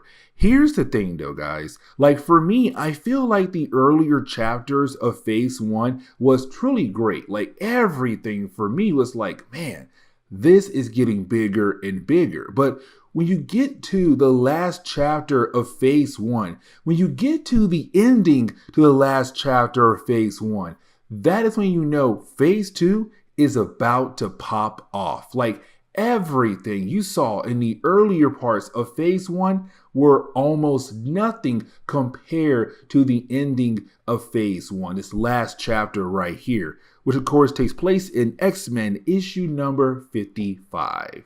And so the opening pages kind of pick up where X Factor issue number 125 left off at, where you had Onslaught being able to take over a bunch of Sentinels. Now, usually those Sentinels are being used as a way to hunt down mutants. Not anymore. Now, these robots are going after humans all across New York. And so for our heroes, what they're seeing right now is their next big battle. Like, yes, they gotta find a way to handle Onslaught, but at the same time, they still gotta protect the people of New York from this major attack. And really, as this issue does close off phase 1, is also kind of a recap as well, because you do have the Avengers, the Fantastic Four, and some members of the X-Men there as well. Now, with this small recap, we're also getting reminded that for our heroes, they kind of believe that Magneto had a part in the creation of Onslaught in the mind of Charles Xavier. Now, only Wolverine so far knows the honest truth of the origin of Onslaught. Like, he has not told the rest of the heroes just yet. But here's the thing, because you had the Avengers go out of their way to find Magneto. The problem is that this Magneto is younger and kind of forgotten his past sins. But either way, they had found the other Magneto. We also have to remember that for Onslaught, he was able to get his hands on Franklin Richards. And honestly, that right there is pretty important, because now with him getting Franklin Richards, he can now move forward with his plans. Now, real quick, I kind of want to go back over to the whole Magneto thing, because for Magneto, he was found but with Rogue by his side. And so, of course, when the Avengers found Magneto, Gambit was with them, and for Gambit, he's kind of like, wait a second, what are you doing with Magneto? It's kind of like her moving on from Gambit and slowly moving on to Magneto. Now, as he transitioned over to Onslaught and kind of see him with Franklin Richards, is also Franklin realized that he'd been played, because in the earlier parts of the storyline, we saw Franklin with a young boy known as Charles. Now, as we already know, Charles was just Onslaught pretending to be a child as a way to get close to Franklin. Either way right now, Onslaught has Franklin. Now, we have not been officially told yet, like, what is his big plans with Franklin Richards, but it's also Onslaught saying like, hey Franklin, do you remember that time where your father had locked away your powers? Yeah, don't worry, I'm not going to be anything like him at all. I want to help you grow with your abilities, because I feel like your abilities are just so special that they should be used across the world. Now, something else we also have to remember, when it came to the earlier parts of this phase 1, when it came to Moira McTaggart, she gave the X-Men the Xavier protocols. Now, we also had learned that for Charles Xavier, he had built different files to technically use as a way to bring down each member of the X-Men, just in case one of them ever turns evil, including himself. And so now you have our heroes with the Xavier protocols, and their main goal is to use it as a way to hopefully bring down Charles, who's currently Onslaught. Now, you do have some members of the Avengers and Fantastic Four trying to work together to create an armored suit to use against Onslaught. Now, the whole design of the suit is kind of built off the idea of Nathaniel Richards, the father to Reed Richards, who had appeared earlier in our coverage over this event. But here's the thing about Nathaniel Richards, right? Like, he created a suit to kind of siphon off the energy of his grandson, Franklin Richards. And so for our heroes, they're trying their best to figure out how can they also create a brand new suit to do the same thing. And it does seem like they may not be able to make one, but also they still need an ace in the hole as a way to bring down Onslaught. And so now we kind of jump back over to the heroes who are out there in the field, just fighting against the Sentinels. Now, of course, like almost every single Marvel book, but also like X-Men books especially, you gotta have a tad bit of drama. So you have Gambit being able to fight alongside with this Magneto. And so while you have Gambit doing that, it's also him kind of expressing like he's not really happy about the idea of Magneto being with Rogue. But on top of that, how Magneto is somehow playing a role in what happened to Charles Xavier. Now, while you do have the three characters, including Rogue, talking to one another, you then have Iceman appear. Now, when Bobby appears, first off, he's kind of like, I need y'all to stay focused. Like, I just helped you guys. I just watched your back because y'all three were arguing. We got bigger things to deal with. And then you have Iceman point over to what Onslaught brought into the city. And so that is when you have Onslaught place a citadel right in the middle of New York. Like he said, hey, you know what? Right there. And so then you have Onslaught give out a very powerful speech. Now, this speech is really more the idea of him saying like, hey, mutants are no longer going to be second class. Like, it's time for us to move up the chain. Humans, time for you guys down the chain. But after that, you then have Onslaught say, hey, by the way, here is this powerful EMP. So powerful, it does some serious damage across the entire city, causing small earthquakes across the entire city. It's basically Onslaught saying, I am here to make a statement. I'm not playing around. I am here to mess things up. And so with that being said, we have now officially reached the end of phase 1 and we move into phase 2. Here's the thing. Phase 2 has way more issues that we have to go through, but don't worry, we're still going to try our best to cover every single issue of Phase 2 at a very nice pace so that we can then move on to the next crossover for the X-Men. But with that being said, guys, please leave me a like down below and subscribe. But guys, see y'all next time. Later.